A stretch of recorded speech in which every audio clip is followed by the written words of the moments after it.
Hello everyone, welcome to Raaonline. So today we are going to learn about autoimmune hepatitis. Now this is essentially what is wrong with autoimmune hepatitis. Normally what happens is there is a certain level of immunological tolerance, and as a result of that the immune system does not react against the host cells, or more specifically with respect to autoimmune hepatitis, the healthy liver cells are not going to be recognized as foreign by the normal immune cells. But what happens in autoimmune hepatitis? In autoimmune hepatitis, this immunological tolerance is lost.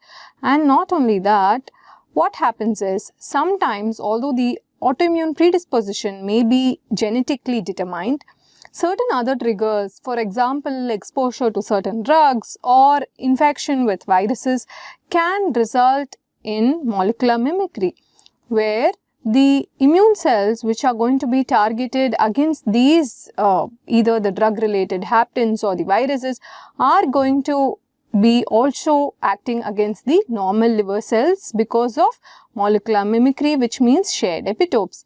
As a result, these immune cells start attacking the liver, and that results in autoimmune hepatitis. So on one end there is loss of immunological tolerance, and on the other hand we are able to see that because of molecular mimicry, because of shared epitopes, what happens eventually is an autoimmune attack on the liver cells. So these two mechanisms very important in the pathogenesis of autoimmune hepatitis. Now let us look at the definition of autoimmune hepatitis. Now this is defined as a chronic disorder characterized by continuing hepatocellular necrosis and inflammation, usually with fibrosis, which can progress to cirrhosis and liver failure.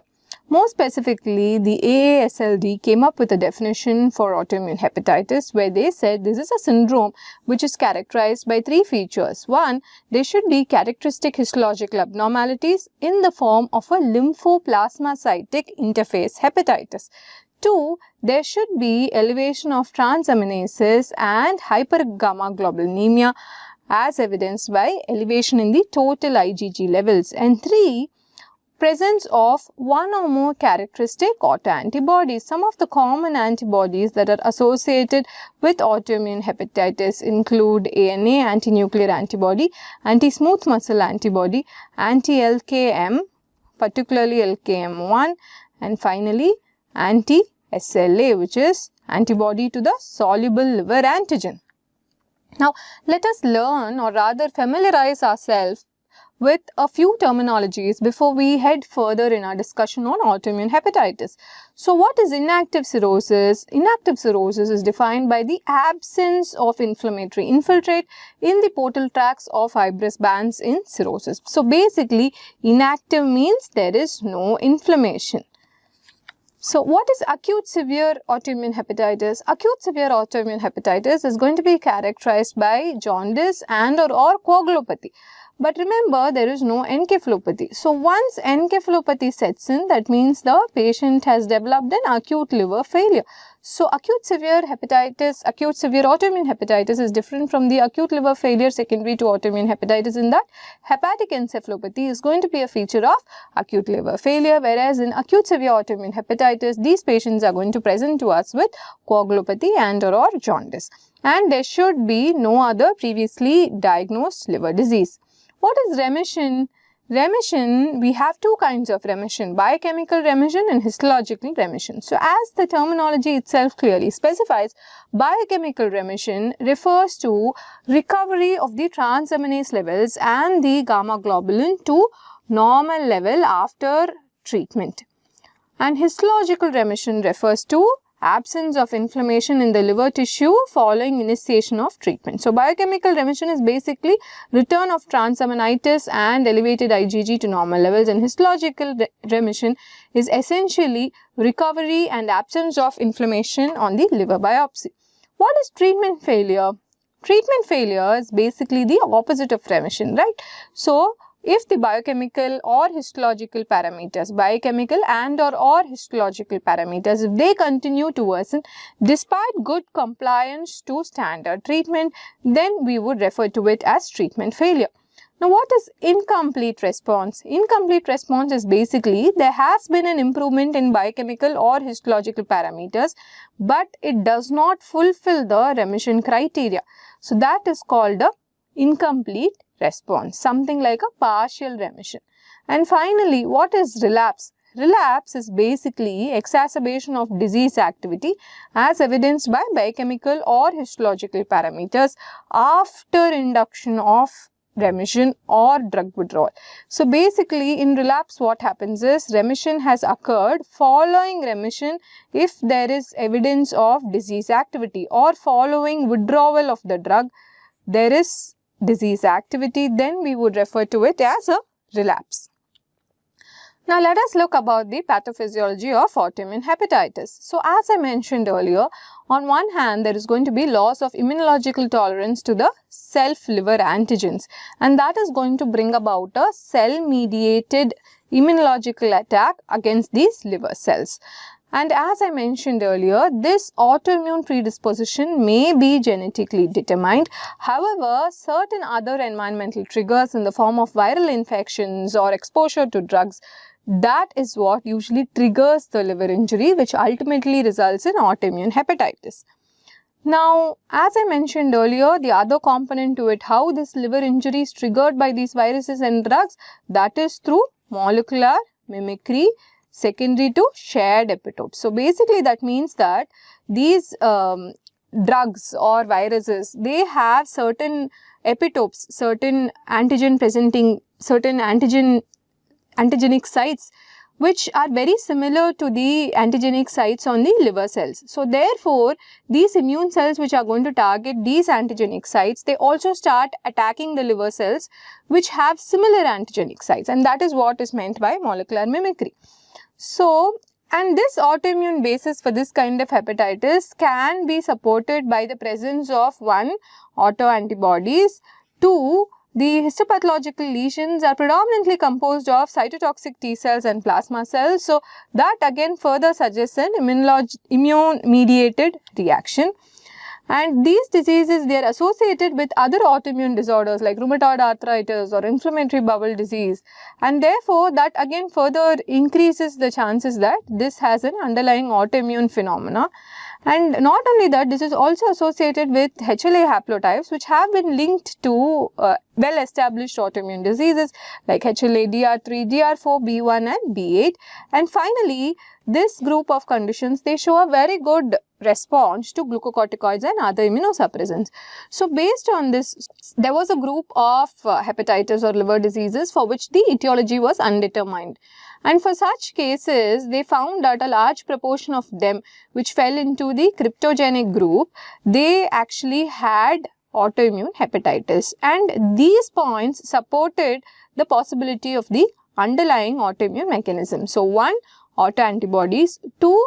On histology, there is evidence of cytotoxic T cell and plasma cell infiltration, which tells us that this is an immune-mediated reaction.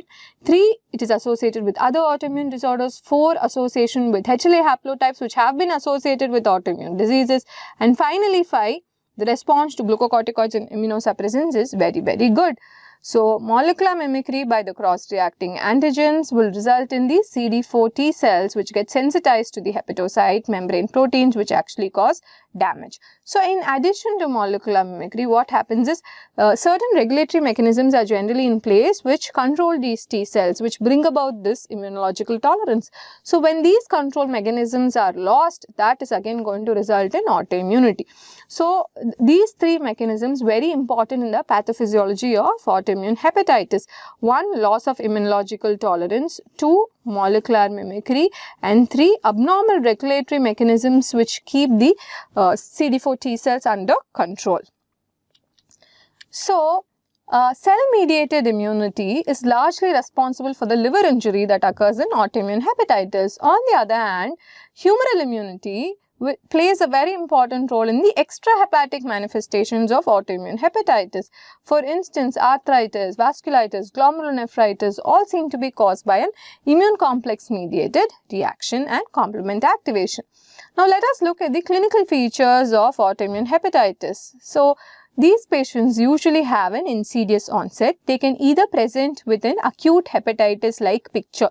So they can present with a single episode of acute hepatitis, for which all other evaluation for acute viral hepatitis or drug-induced liver injury, everything else, other rarer causes of hepatitis, everything else is negative, and we should also rule out alcohol consumption. Sometimes these patients can present with history of recurrent episodes of acute hepatitis-like illness. So if a patient has recurrent episodes of acute hepatitis, you've ruled out viral markers, you've ruled out repeated exposure to drugs or complementary and alternative medications, then probably you may be dealing with autoimmune hepatitis.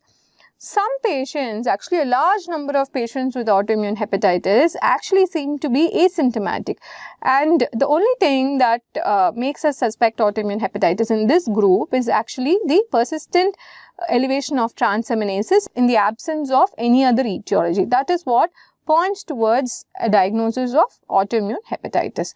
And then we have a very unique phenotype where we have young women with other autoimmune features like arthralgia, photosensitivity, very high titers of ANA levels and significant hypergammaglobulinemia. They present with features of autoimmune hepatitis, and when we come across such a phenotype, this is referred to as a leukoid hepatitis because a lot of the features of the disease resembles systemic lupus erythematosus. So these are the different ways in which a patient with autoimmune hepatitis can present, either with a single episode of acute hepatitis, recurrent episodes of acute hepatitis like illness, asymptomatic but with persistent LFT elevation in the absence of other causes, or young women with SLE-like features when we would refer to them as leukoid hepatitis. And finally, remember, sometimes, rarely, the extrahepatic manifestations may be one of the first presentations in patients with autoimmune hepatitis. So it is good to know about the extrahepatic manifestations, which include Sika syndrome, which includes keratoconjunctivitis and xerostomia. Patients can have pleuritis, pericarditis, colitis, and erythema nodosum. So patients can present with any of these extrahepatic features. So let us look at the natural course and progression of patients with autoimmune hepatitis. Now, when we have autoimmune hepatitis with good treatment, almost 80 to 98%, so most of them, the vast majority of them have good survival rates. The 10-year survival is as high as 80 to 98% with treatment. Now, what happens when we do not treat these patients? So, without any treatment, it has been seen that the 10-year survival drops from 80 to 98% to 67%. So, it's interesting to note that even without treatment, most of these patients, actually majority, I wouldn't say majority, I would say more than half these patients seem to have good 10-year survival rates even without treatment. But remember that this largely refers to patients with mild disease, with relatively modest transaminitis, with evidence of interface hepatitis or piecemeal necrosis as in contrast to the bridging necrosis, which is reflective of a more severe disease. So when we look at these patients with a milder disease, their 10-year survival seems to be 67% even without treatment. Now, amongst patients with mild disease, 50% of them progress to cirrhosis over 15 years. Whereas when we look at patients with severe disease, significant transaminitis, very high titers of autoantibodies, very high levels of IgG, when these patients actually make up 20% of patients with autoimmune hepatitis. So, in these patients, the mortality can be as high as 40% at 6 months itself. So, the severity of the disease seems to play a very important role in the outcome.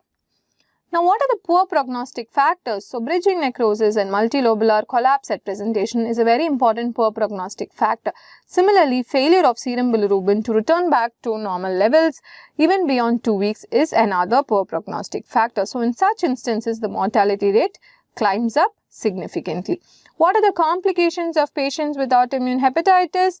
As with most other chronic hepatitis, the complications are twofold. One is in the form of cirrhosis with all of its complications ranging from portal hypertension to ascites to spontaneous bacterial peritonitis and hepatocellular carcinoma.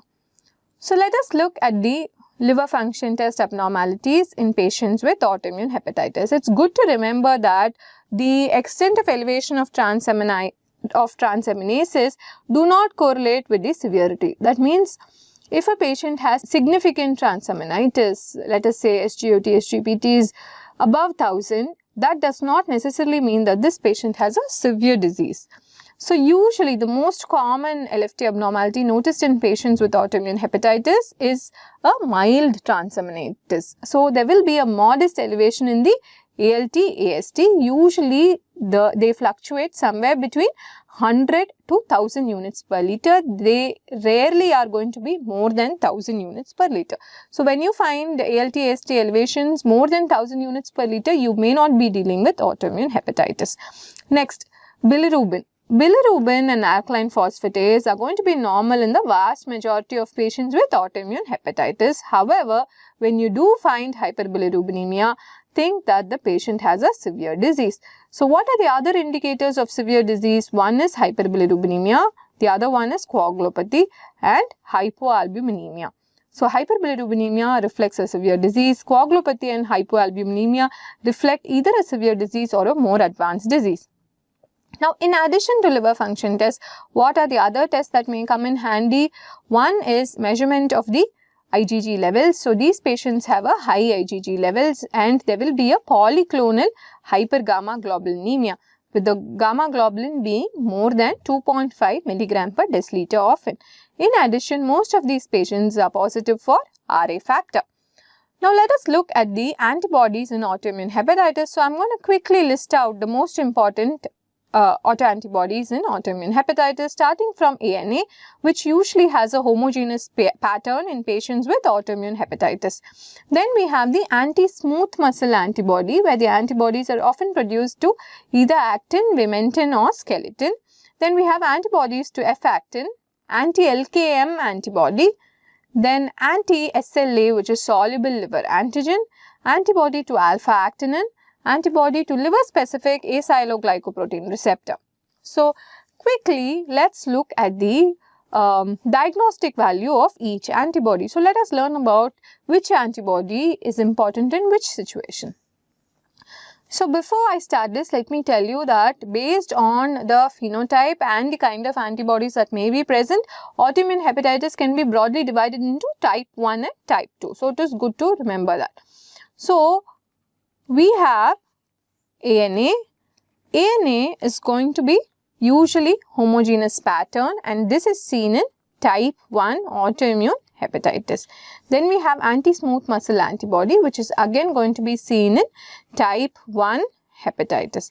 Then we have LKM1. Now, anti-LKM1 is going to be usually seen in the type 2 autoimmune hepatitis. So, anti-LKM1 comes here. So, most often type 2 autoimmune hepatitis patients are going to be negative for ANA and asthma and they are going to be positive for anti-LKM1. Now, anti-SLA, which is soluble liver antigen, this is going to be positive in type 1 hepatitis. Remember that a small subset of patients can be negative for ANA and asthma and can be positive for SLA alone. So, they will belong to type 1 autoimmune hepatitis, and in such individuals, the presence of this antibody denotes that they have a severe autoimmune hepatitis. So, S for S. So, soluble liver antigen antibody actually corresponds with the severity of autoimmune hepatitis and hence it is going to be associated with poor outcome, and in patients who are on treatment for autoimmune hepatitis, presence of SLA denotes high risk of relapse. So, S for S, SLA, more severe disease and hence poorer outcome. That needs to be remembered. Now, Pianka, atypical Pianka is again something that is going to be seen in type 1 autoimmune hepatitis. Remember from our earlier discussions on biliary cirrhosis that Pianka is going to be positive in primary sclerosing cholangitis. So, this can also be seen in patients with a autoimmune hepatitis and primary sclerosing cholangitis overlap. Then, actin antibody is again something that is going to be seen in type 1 autoimmune hepatitis. Now, anti-alpha-actinin is again something that is going to be seen in type 1 autoimmune hepatitis. Then we have LKM3. Now, actually there are three types of LKM antibodies, LKM1, 2 and 3. Now, LKM1 is seen in autoimmune hepatitis type 2. LKM2 is seen in drug-induced liver injury. LKM3 can be seen in autoimmune hepatitis 2, although the strength of association is not going to be as strong as LKM1. And it can also be seen in patients with a chronic hepatitis D infection. So, this is the relevance of LKM3. Then you have something called an anti-liver cytosol 1. So, anti-liver cytosol 1 is something that is going to be seen in type 2 autoimmune hepatitis. And then anti-LM, this is a liver membrane antibody to the liver membrane protein, that is again going to be seen in drug-induced hepatitis, not so much in autoimmune hepatitis. And finally, AMA, as we saw earlier in our discussion on biliary cirrhosis, is associated with primary biliary cirrhosis. So, this is associated, AMA is going to be associated with primary biliary cirrhosis, just like how the Pianka is going to be associated with primary sclerosing cholangitis. So, when AMA is positive, that usually reflects either presence of primary biliary cholangitis or an overlap of autoimmune hepatitis with primary biliary cholangitis. So, from one look, we are able to see here that in type 1 autoimmune hepatitis, you have ANA, anti-smooth muscle antibody, antibody to soluble liver antigen, atypical Pianka, anti-actin and antibody to alpha-actinin. And in type 2, you have anti-LKM1, LKM3 and LC1, which is antibody to liver cytosolic protein 1. So, even if it's very difficult to remember the entire list of antibodies for type 1, just remember that LKM1 will be present in type 2 and ANA and asthma will be present in type 1. So, having briefly talked about the types of autoimmune hepatitis, let us just cover them a little bit more in detail. So, there is type 1 and type 2 as we saw just now. Now, type 1 is more prevalent in North America and North Europe, and this is predominantly composed of young women with leukoid features. There is going to be significant hypergammaglobulinemia. ANA is going to be positive in most of them. In addition, other antibodies which may be positive include asthma, anti-SLA, anti-actin, anti-alpha-actinin and atypical Pianka. Now, type 2 is more common in the Mediterranean population, and in contrast to type 1, type 2 is going to be more commonly seen in children. And in type 2, ANA is usually negative, asthma is also negative, but anti-LKM1 is going to be positive. And in addition, as we saw earlier, sometimes anti-LKM3 and anti-liver cytosol 1, anti-LC1 can also be positive in autoimmune hepatitis type 2. Now, in addition, HLA-DR3 and DR4 are more common with autoimmune hepatitis type 1, whereas HLA-DRB1 and DQB1 are more common in patients with autoimmune hepatitis type 2. So, just to sum it up and simplify these things, if a patient is positive for ANA and or anti-smooth muscle antibody and negative for anti-LKM1, then we are looking at autoimmune hepatitis, and this is more common in adults. When patients are negative for ANA and anti-smooth muscle antibody, then we would do a anti-LKM1, particularly when we are dealing with children. And if this pattern is seen negative for ANA and asthma but positive for anti-LKM1, then we are dealing with type 2 autoimmune hepatitis. So, let us look at these different types of autoimmune hepatitis a little bit more in detail. So, type 1 autoimmune hepatitis, as I mentioned earlier, is going to be seen more often among adults, whereas type 2 autoimmune hepatitis is going to be seen in children. So, that is the first difference. The second difference is that the age at presentation is usually going to be around puberty or in adulthood in type 1, whereas in type 2, most of these children are going to be under 14 years of age at the time of presentation.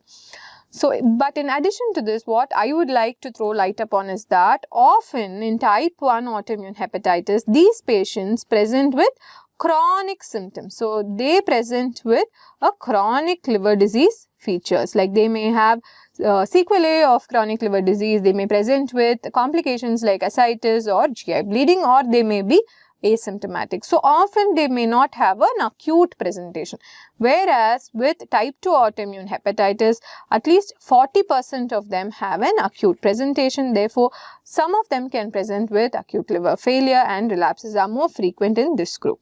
When we look at the laboratory features, as we saw some time back in type 1 autoimmune hepatitis, your ANA and asthma are going to be positive, and there is going to be an increase in the IgG levels. If these two are negative, sometimes anti-SLA antibody to soluble liver antigen may be positive, in which case you will have to consider a more severe disease. So, this is usually how the investigations look like in type 1 autoimmune hepatitis. Whereas in type 2, ANA and asthma are usually negative, but anti-LKM1 is positive. In addition, sometimes LKM3 and LC1 may be positive.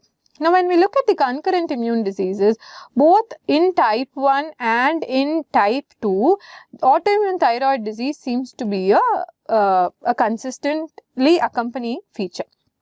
But in addition, in type 1 autoimmune hepatitis, because it's more common in adults, the other autoimmune diseases which can be associated with type 1 autoimmune hepatitis includes rheumatoid arthritis and inflammatory bowel disease. Whereas in type 2, you find that these patients, in addition to thyroid disease, may have diabetes mellitus or vitiligo. And when we look at autoimmune overlap with PSC or with PBC, we find that this overlap is usually going to be more common in type 1 autoimmune hepatitis. So, both PSC and PBC overlap is going to be more common in type 1 autoimmune hepatitis. So, when you specifically look at the autoimmune hepatitis and PSC overlap, even in type 1, this is going to be more common among children, whereas the PBC autoimmune hepatitis overlap is going to be more common among adults. And because type 1 is more chronic, the proportion of these patients who go on to cirrhosis is higher than what we can see with type 2 autoimmune hepatitis. And remission, again, type 1 is more chronic, more predisposed to cirrhosis, less acute features, so remission is more likely. Whereas in type 2, remission is rare and relapses are more common. So, this is the gist of how type 1 and type 2 perform. So, type 1 autoimmune hepatitis more common in adults, whereas type 2 is more common in children. Type 1 is more chronic, more cirrhosis and more favorable prognosis because remission is possible. Type 2 is acute, can present with acute liver failure, relapses are common and remission is rare. And when we look at the antibody pattern, type 1 is positive for ANA and asthma, type 2 is positive for LKM1 but negative for ANA and asthma. And in type 1 there is increase in IgG, in type 2 there is increase in IgA. And overlap syndromes, remember that they are more common in type 1. Both PSC and PBC overlaps are more common among type 1 autoimmune hepatitis, with PSC overlap being common in children and PBC overlap being more common in adults. So, this is a gist of types of autoimmune hepatitis. Now, having looked at the biochemical abnormalities, it's now time to look at the histological abnormalities. So, what does the liver biopsy show in a patient with autoimmune hepatitis? So, typically, this interface hepatitis or piecemeal necrosis is very characteristic to patients with autoimmune hepatitis. So, what we see is essentially a mononuclear infiltrate, often with plasma cells, and they are noted in the expanding portal tracts which are trying to extend beyond the place of periportal hepatocytes into the hepatic parenchyma. In addition, necroinflammatory activity is noted in the lobular parenchyma, and there is evidence of hepatocellular regeneration in the form of rosettes and pseudolobules. Sometimes when these patients present with an acute hepatitis like episode, and during the episode if a liver biopsy is done, that shows a lobular and a centrilobular necrosis in contrast to the periportal necrosis which is evident in most other causes of acute hepatitis. And finally, when we look at how common a granuloma or a bile duct injury is in autoimmune hepatitis, we find that these features are not very common. So, remember that interface hepatitis is very typical to autoimmune hepatitis. Now, this is what we see. So, the first picture here, we are able to see that there is a significant lymphoplasmacytic infiltration and interface hepatitis. This is what is seen here. So in type B, you're able to see a lot of plasma cells. So this basically shows you a cluster of plasma cells, significant infiltration with plasma cells. And here in the next picture, we are able to see a single vein here and inflammatory cells surrounding the vein. So this tells us that there is perivenulitis. Here what we are able to see here is that there is an emperipolysis of the hepatocytes. Emperipolysis is basically a cell engulfing another cell in whole. That is what is emperipolysis. And this is different from phagocytosis. And then you have in a final picture, you are able to see a cluster of these cells here which form something like a rosette. So this represents rosettes of regenerating hepatocytes all around. So these are the classical features of patients with autoimmune hepatitis. A lymphoplasmacytic and a plasma cell infiltration, and then you have interface hepatitis and rosettes of regenerating hepatocytes. So these three things very important: lymphoplasmacytic infiltration, rosettes of regenerating hepatocytes, and interface hepatitis. So moving on to diagnosis. How do we diagnose patients with autoimmune hepatitis? Now there are three components in diagnosing a patient with autoimmune hepatitis. One, we should make sure that the patient has consistent biochemical abnormalities. Two, the patient should have consistent histological pattern also. And three, we should make sure that the patient has characteristic antibodies. And in addition to this, we should rule out the presence of a secondary liver disease. So presence of histological findings plus biochemical abnormalities, which includes both ALT/AST elevation and a high gamma globulin level and or antibodies, and exclusion of other causes. So basically abnormal tests, and abnormal tests we can divide them into three groups. One is LFT abnormalities, which shows us that the patient has transaminitis, increased AST or ALT. Two, evidence of hypergammaglobulinemia, so elevated IgG levels. And three, antibodies. So antibodies positive, the initial set of antibodies that we check for would be ANA in asthma, and particularly in children, anti-LKM1. So abnormal tests, abnormal histology, and rule out other causes. So this is essentially what constitutes a diagnosis of autoimmune hepatitis. Now you will suspect autoimmune hepatitis in patients with asymptomatic persistent LFT abnormalities in the absence of other causes, acute liver failure, chronic liver disease, and patients with antibody negative hepatitis. So remember that although these antibodies play a very important role in the diagnosis of autoimmune hepatitis, 20% of patients with autoimmune hepatitis are seronegative autoimmune hepatitis. That means they are going to be negative for the entire gamut of antibodies that we just discussed.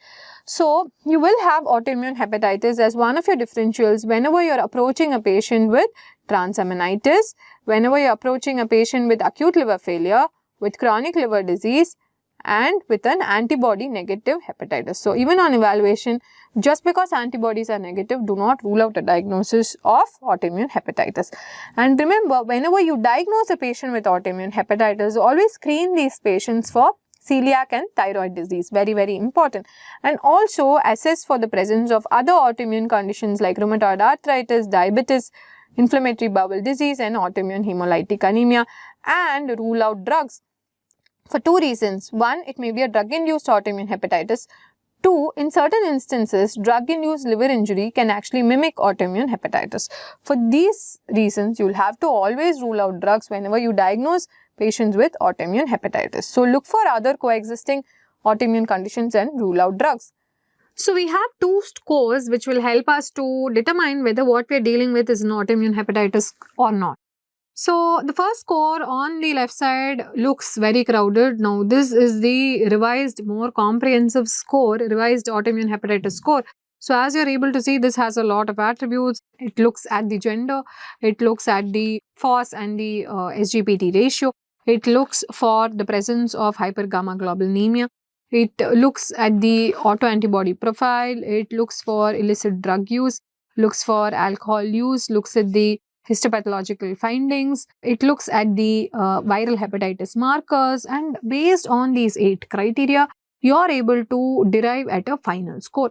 So basically what this comprehensive score does is it looks at the factors which support a diagnosis of autoimmune hepatitis. So what are they? Female gender, presence of significant transaminitis, presence of hypergammaglobulinemia, presence of autoimmunity, presence of histopathological findings in favor of autoimmune hepatitis. So all of this, it takes into account of all of this, and it makes sure that we rule out alternative etiologies for the underlying hepatitis. So from that perspective, it's going to try to rule out drug use, alcohol-related hepatitis, or viral hepatitis.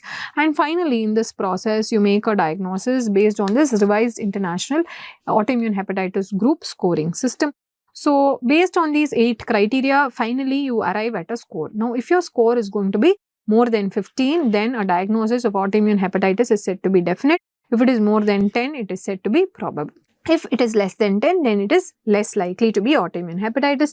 Thankfully, now we have a simpler score. So this simplified score on the right side looks at only 4 variables. You're going to be looking at autoimmunity, at presence of serum IgG, at histopathology, and you're going to be trying to rule out the viral hepatitis. So you're looking at antibody, hyperglobulinemia, or elevated serum IgG, and histopathology.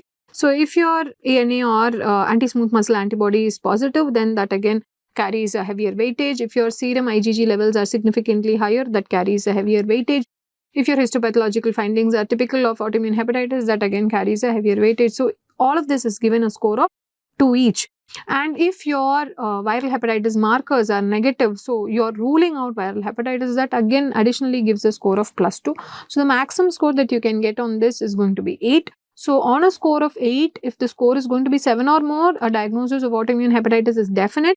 If it is 6 or more, it is still going to be probable. So keep that in mind. But again, on this, if the score is going to be less than 6, if it is going to be 5 or less, that means the diagnosis of autoimmune hepatitis is unlikely. So remember, our revised international AIH group scoring system, it makes use of 8 criteria.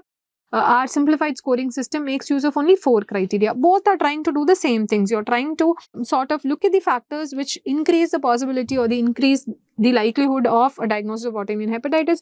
And you're also going to take into account the factors which help you to rule out alternative etiologies. Specifically, the simplified score looks only at ruling out the viral hepatitis. And based on these criteria, you arrive at a score.